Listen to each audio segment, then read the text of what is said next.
Bhaskar Murthy, AGM Shapur Nagar branch. This is from our State Bank of India, and we are reaching out to the customers for our marketing our products also. Especially, we are dealing with the business loans.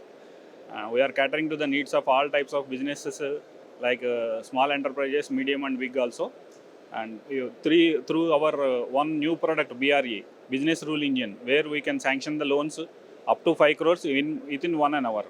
Means if the customers or companies are having GST and IT returns and existing units, within 1 hour we can tell that whether the loan can be sanctioned and how much loan it will be sanctioned. This is our one of the best product in the market, where we can sanction the loans up to 5 crores.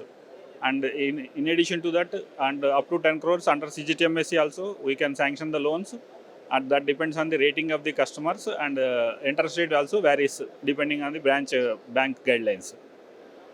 And in addition to that, we also sanction the loans up to, in our branch, in our State Bank of India is dealing with huge value advances also.